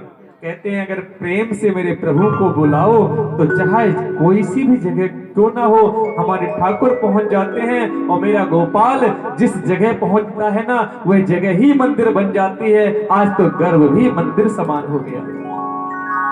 आपको मालूम है, हमारे भारत देश में बहुत सी माताएं हुई जिन्होंने भगवान को अपने गर्भ में धारण किया। कौशल्या मैया, देवकी मैया, बहुत सी माता हुई जिन्होंने भगवान के भक्तों को धारण किया। लेकिन ये पहली मां है जिसने भगवान और भगवान भक्त दोनों को एक साथ अपने गर्भ में धारण किया। ऐसी उत्तरा मैया की जय हो।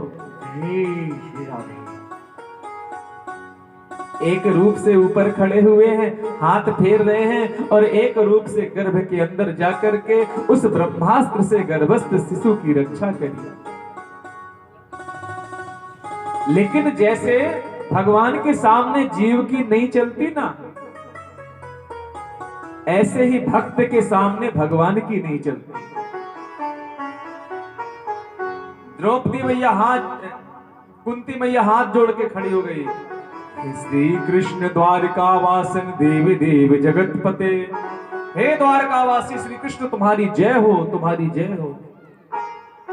भगवान मुस्कुराए, बोले बुआ जी ये क्या बातें करती हो? मैं तुम्हारा भतीजा और मेरी तुम जयकार कर रही हो, अच्छा थोड़ी ना लगता है।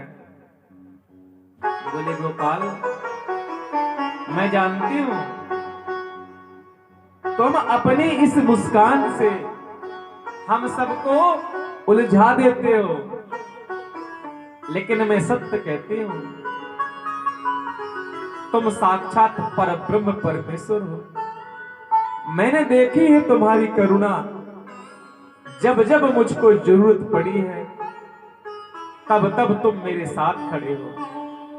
भगवान ने कहा देखो बुआ जी, अब बहुत समय व्यतीत हो गया, तुम्हारे पुत्र राजा बन गए और अब हमको द्वारिका जाने की आज्ञा दे दो। अगर आपको कुछ चाहिए हो तो मांग लो। कुंती ने कहा बेटा जो मांगोगे मुझे दोगे? बोले बुआ जी जरूर दूंगा, आप मांगो तो सही। दोनों हाथ पसार दिए और क्या मांगा?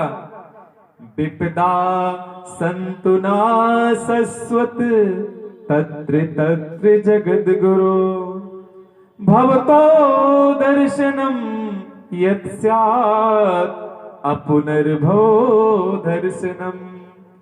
अगर आप मुझको देना ही चाहते हो तो मैं आपसे विपत्ति मांग रही हूं। भगवान बोले बुआ जी ये तुम क्या मांग रही हो?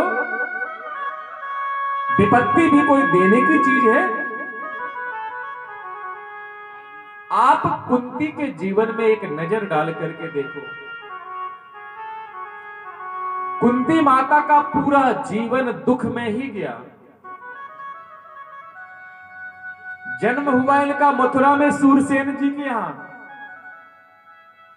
इनको पाला कुंती भोज राजा ने, इसलिए इनका नाम कुंती पड़ा। वैसे इनका बचपन का नाम प्रथा था, तो राजा कुंती भोज ने अपना नाम कुंती दिया। अब जन्म कहीं और हुआ, पालन कहीं और हुआ, तो ऐसा बालक बचपन में दुखी होता ही है। अच्छा, कुमारेपन पे ही इनके बालक हो गया। आप बताओ कितनी दुखी हुई होंगी उस समय। विवाह हुआ तो ऐसे व्यक्ति के साथ जो पीलिया का रोगी, पांडु रोग बोलते हैं पीलिया को, पीलिया का रोगी, और दूसरा उसको श्राप है कि जब भी पत्नी के पास जाएगा तभी तेरी मृत्यु हो जाएगी। वो तो दुर्वासा जी के वरदान के कारण इनके 3 पुत्र हुए और 2 पुत्र माद्री के हुए, और इन 5 पांडवों के पुत्रों को मारने के लिए 100 कौरव 24 घंटे लगे रहते हैं। कभी जहर देकर मारने का प्रयत्न किया, कभी लाक्षागृह गृह में जलाने की कोशिश करी, कभी बीच सभा में अपमानित किया। बताओ बुआ जी, मैंने आपका पूरा जीवन देखा, कहीं आप चैन से सुखी होकर के नहीं बैठे थी। आज तुम्हारे पुत्र राजा बन गए और तुम मुझसे दुख मांग रही हो। झोली पसार करके कुंती बुआ बोली, सुख के माथे सिल पड़े जो हरि हृदय से जाए, बलिहारी वा दुख की जो पल पल कृष्ण रटाए। अरे गोविंद, ऐसे सुख को लेकर के मैं क्या करूं जिस सुख में तुम मेरे साथ नहीं हो। मानती हूं कि मेरा पूरा जीवन दुखी हो गया, पल पल मैंने दुख भोगा, लेकिन कन्हैया मैं उस दुख में विचलित नहीं हुई। क्यों? क्योंकि जब जब मुझको दुख मिला तब तक मेरा ठाकुर, मेरा गोविंद मेरे सामने खड़ा मिला। इससे बढ़कर के और मेरे लिए आनंद की बात क्या हो सकती है। विपदो नैव विपदा, संपदो नैव संपदा, विपद नारायण विस्मृति, संपन्न नारायण स्मृति। विपत्ति को विपत्ति नहीं कहते, संपत्ति को संपत्ति भी नहीं कहते। अरे गोविंद की याद बनी रहे, सबसे बड़ी संपत्ति यही है, और मेरे ठाकुर को भूल जाओ सबसे बड़ी विपत्ति यही है। इसलिए सुंदरकांड में हनुमान जी क्या कहते हैं?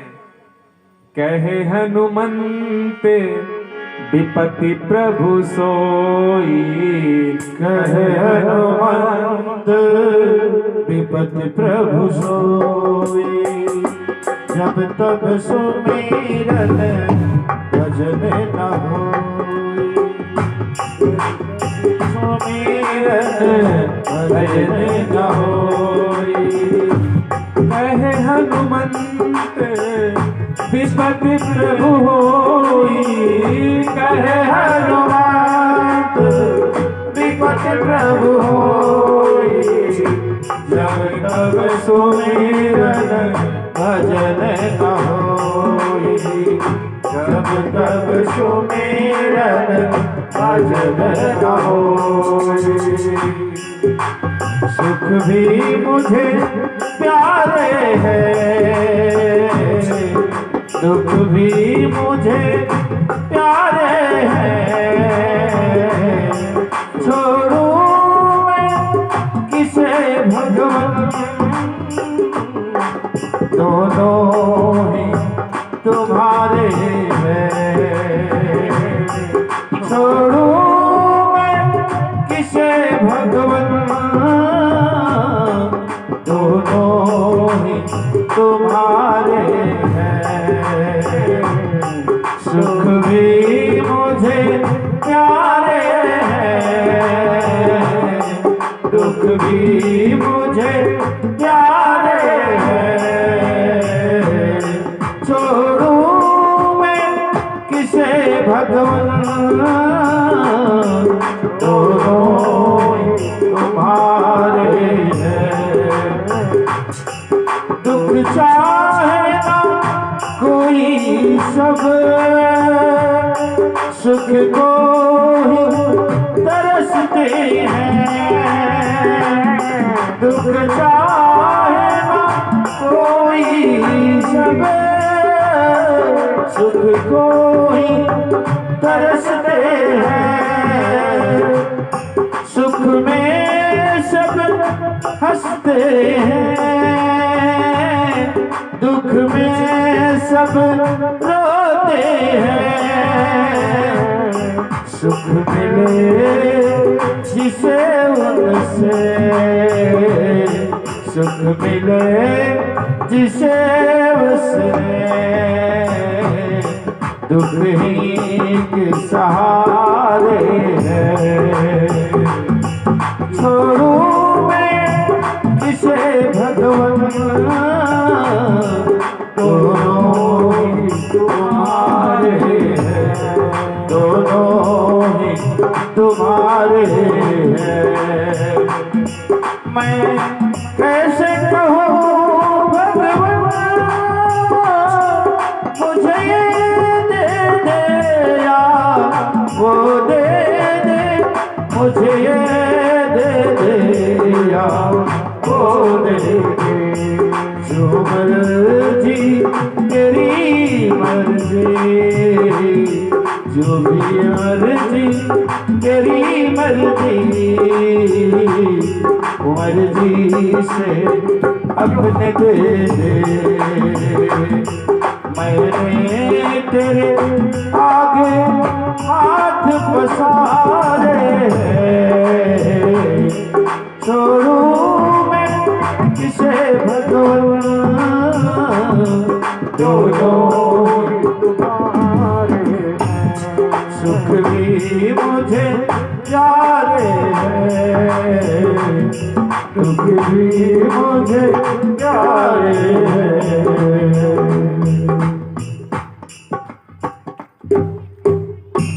बोले बांके बिहारी लाल की जय। क्या बोलना होगा? राधे राधे। एक बार जोर से जयकारा लगाइए, बोलिए राधे राधे राधे राधे। जय जय श्री राधे। जय जय श्री राधे। माइक वालों का नंबर नहीं है, बिगर माइक वालों का नंबर है। बोलिए राधे राधे जय जय श्री राधे, जय जय श्री राधे श्याम। बोले बांके बिहारी लाल की जय। कुंती बुआ ने भगवान से दुख मांगा, लेकिन भगवान ने दिया नहीं। क्यों? क्योंकि भगवान के पास में दुख है ही नहीं। भगवान किसी को दुख नहीं दे सकते, भगवान तो आनंद दे सकते हैं। भगवान का नाम है सच्चिदानंद। बोले बुआ जी मैं तुम्हें दुख नहीं दे सकता।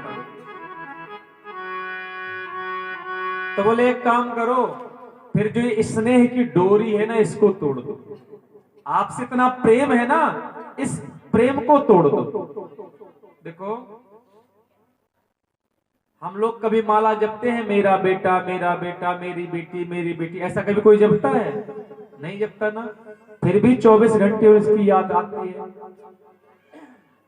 एक सेठ जी बोले, महाराज जब मैं माला लेकर के बैठता हूं ना भजन करने के लिए, तो नींद बहुत आती है। बोलो राधे राधे।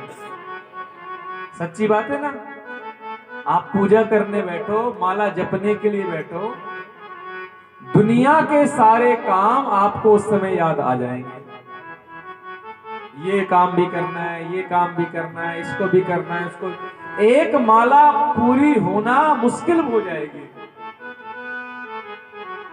और मोबाइल लेके बैठ जाओ महाराज, सारे काम भूल जाएंगे। बोलो राधे राधे। बोले महाराज नींद बहुत आती है, क्या करूं?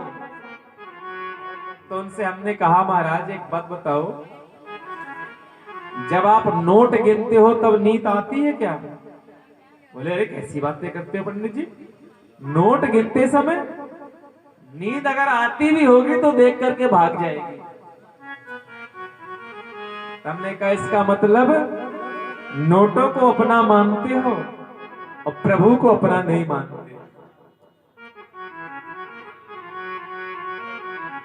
भगवान ने युधिष्ठिर को रात भर वही गीता समझाई जो अर्जुन को दिया था उपदेश। लेकिन युधिष्ठिर छोटा भाई मानता है ना भगवान को, इसलिए बोला बोलते तो अच्छा हो, लेकिन उनकी समझ में कुछ नहीं आया। बोले बाके बिहारी लाल की जय। भगवान ने पांचों पांडवों को लिया और पहुंचे भीष्म पितामह के पास। भीष्म पितामह के एक एक रोम में बाण लगा हुआ है। प्रणाम किया, महाराज पितामह ये आपके बच्चे हैं, राजा बन गए हैं, इनको कुछ आप ज्ञान की बातें बताओ। भीष्म पितामह बोले कन्हैया मैं जानता हूं तुम मेरी मृत्यु को सुधारने के लिए आए हो, लेकिन तुम्हारा आदेश है तो मैं जरूर कहूंगा। बोले बेटा दान धर्मान राज धर्मान मोक्ष धर्मान विभागसा। तुम गृहस्थी हो, राजा हो, इसलिए तुम्हें चाहिए कि तुम खूब धन कमा करके लाओ, और जितना भी कमाते हो ना उसका 10वां भाग दान के लिए निकालो, क्योंकि कहते हैं तन पवित्र सेवा किए धन पवित्र कर दान, मन पवित्र हरि भजन सो होत त्रिविधे कल्याण। ध्यान देना, एक कुआं है और उस कुएं से आप बिल्कुल भी जल ना निकालो, पानी बिल्कुल भी ना निकालो तो क्या होगा, कुछ दिन के बाद में उस जल में कीड़े पड़ जाएंगे, पीने योग्य नहीं रह जाएगा। ऐसे ही हमारे पास में जो धन आता है हमें उसको सत् कार्यों में लगाना चाहिए। धन का दूसरा नाम है चंचला। लक्ष्मी एक आदमी के पास में कभी नहीं रहती, अगर रहती होती तो आपके पास में रखने की जगह नहीं बचती। सच्ची बात है कि नहीं? वो तो जाएगी, अब आपको विचार करना है कि वो किसको देना है। डॉक्टर को जाके देना है कि वकील को देना है कि पुलिस वाले को देना है कि भागवत कथा में लगाना है। बोला राधे राधे। इसीलिए अपने धन का हमको सदुपयोग करना चाहिए। धन का 10वां भाग दान के लिए निकालना चाहिए। उस धन को आप इकट्ठा करो, कहीं मंदिर का निर्माण हो रहा हो उसमें सहयोग करो, कहीं धर्मशाला बन रही है उसमें सहयोग करो, किसी कन्या का विवाह हो रहा हो उसमें अपना सहयोग कर दो, और अगर भागवत कथा हो रही है भंडारा में सहयोग कर दो, कथा में सहयोग कर दो, जैसा बन पड़े अपना हमें सहयोग जरूर करना चाहिए। इसके 2 फायदे हैं, एक तो हमको डॉक्टर के पास में नहीं जाना पड़ेगा, और दूसरा हमारा धन का सदुपयोग हो जाएगा। बोले वृंदावन बिहारी लाल की जय। बेटा तुम राजा हो, राजा को चाहिए कि अपने आंखों के सामने पाप होते नहीं देखना चाहिए। अगर समर्थवान है तो हमको रोकना चाहिए, और अगर समर्थवान नहीं है तो चुपचाप आंख बंद करके वहां से निकल जाना चाहिए। इतनी बात ही कह रहे थे कि द्रौपदी को हंसी आ गई। भीष्म पितामह बोले बेटी क्यों हंसी? भीष्म पितामह के सामने हंसना कोई मजाक थोड़ी था। द्रौपदी बोली नहीं महाराज कोई बात नहीं। बोली बेटी मैं जानता हूं कुलवती स्त्रियां बगैर कारण के नहीं हंसती, बताओ मैं इस क्षोभ को लेकर नहीं मरना चाहता। द्रौपदी ने कहा पिताजी आज तो बड़ी बड़ी बातें करते हो कि आंखों के सामने पाप होते देखना पाप है। तो मैं पूछना चाहती हूं कि वो पाप आपने क्यों किया? मुझे याद है उस भरी सभा में दुशासन मेरे वस्त्रों को हरण कर रहा था, और एक बार अगर आप ललकार के कह देते दुशासन स्पर्श मत कर लेना, तो किसी की हिम्मत नहीं थी कि मुझे छू सकता। आप जैसा सामर्थ्यवान व्यक्ति ने अपने आंखों के सामने पाप होते क्यों देखा? आपको मालूम है रोम रोम में बाण लगा हुआ है, लेकिन भीष्म पितामह की आंखों से आंसू नहीं आए। और द्रौपदी की इन बातों को सुन करके भीष्म पितामह बहुत रोए। बोले बेटी तुम जानती हो ना मुझे कितनी पीड़ा हो रही है, कितना कष्ट मैं सहन कर रहा हूं, लेकिन मैं अभी तक नहीं रोया। पर आज तुम्हारे इन बातों को सुनकर के मेरी आंखों में आंसू आ गए। तुमने यथार्थ कहा है देवी, झूठ बिल्कुल नहीं है।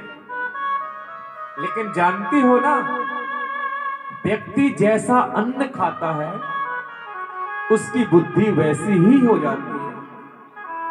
जैसा खाओगे अन्न वैसा होगा मन, जैसा पियोगे पानी वैसी होगी वाणी, और जैसा करोगे संग वैसा ही चढ़ेगा रंग। अभी तक मैंने दुर्योधन के दूषित भोजन को किया था, इसलिए मेरे अंदर शायद इतना सामर्थ्य नहीं था। अब मेरे शरीर से रक्त निकल चुका है, जितना भोजन के द्वारा बना हुआ रक्त था एक एक करके एक एक बूंद बह गई। अब मेरा शरीर शुद्ध हो गया है, इसलिए मैं शुद्ध आत्मा से मैं तुमको उपदेश दे रहा हूं। द्रौपदी ने कहा पिताजी आपको दुखी करने का मेरा बिल्कुल भी विचार नहीं था, लेकिन आपसे मैं क्षमा मांगती हूं। भीष्म पितामह कहते हैं अब मैं तुमसे बात नहीं करना चाहता, मैं गोविंद से कुछ क्षण प्रणाम करता हूं, कुछ क्षण बात करता हूं। और बड़ी सुंदर बात कही गोविंद से, इतिमत रूप कल्पिता वितृष्णा भगवती सात्वत पुंगवे विभूमि। इतिमत रूप कल्पिता वितृष्णा भगवती सात्वत पुंगवे विभूमि। स्वसुख मुपगते क्वचित् विहर्तुं प्रकृति मुपेय भव प्रवाह। इतिमत रूप कल्पिता वितृष्णा भगवती सात्वत पुंगवे विभूमि। हे प्रभु, मैं आज अपनी बुद्धि रूपी पुत्री का विवाह आपके साथ करना चाहता हूं। मैं जानता हूं आपने मेरे लिए जितना त्याग किया उतना कोई और नहीं कर सकता।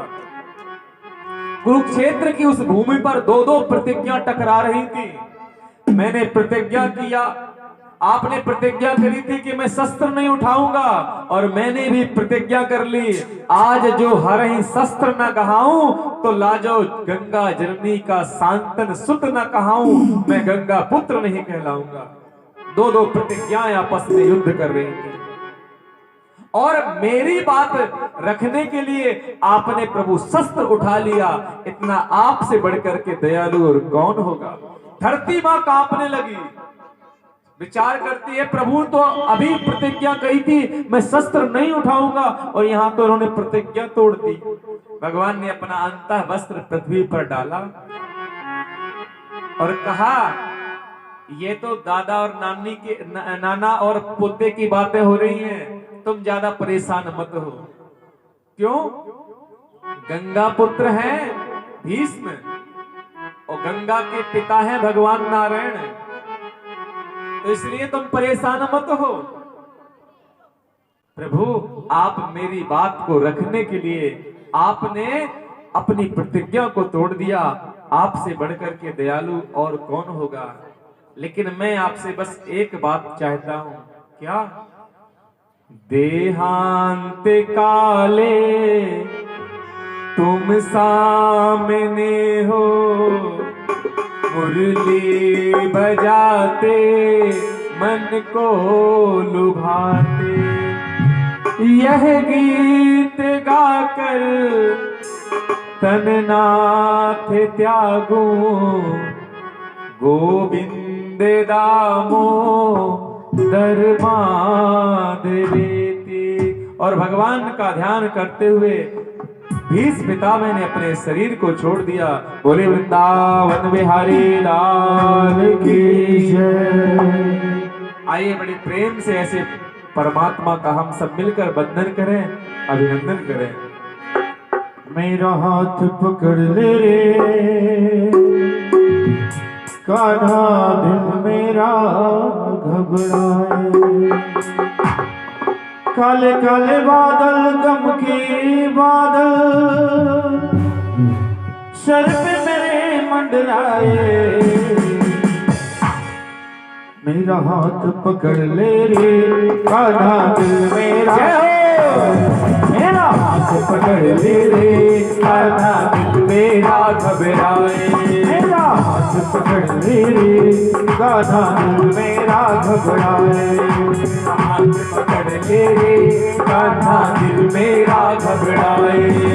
काले काले बादल गम के बादल, काले काले बादल गम के बादल सर पे मेरे मंडराए, मेरा हाथ पकड़ ले रे कान्हा, दिल मेरा घबराए, मेरा हाथ पकड़ ले कान्हा, दिल मेरा घबराए। बिहारी लाल की जय हो।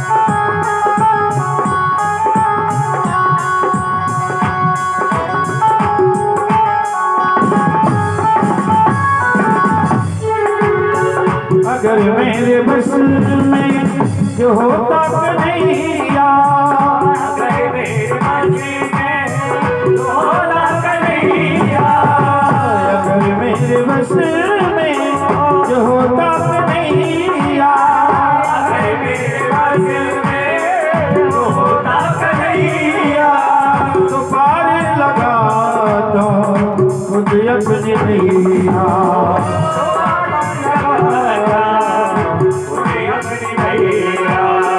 अगर मेरे बस में जो होता कन्हैया, अगर मेरे बस में जो होता कन्हैया, तो पार लगाता खुद अपनी नैया, तो पार लगाता खुद अपनी नैया।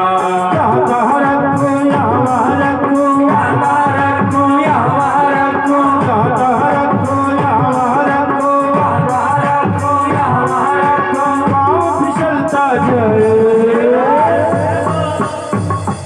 मेरा हाथ पकड़ ले रे कान्हा, दिल मेरा घबराए, मेरा हाथ पकड़ ले रे कान्हा, दिल मेरा घबराए, मेरा हाथ पकड़ ले रे कान्हा, दिल मेरा घबराए, मेरा हाथ पकड़ ले रे कान्हा, दिल मेरा घबराए।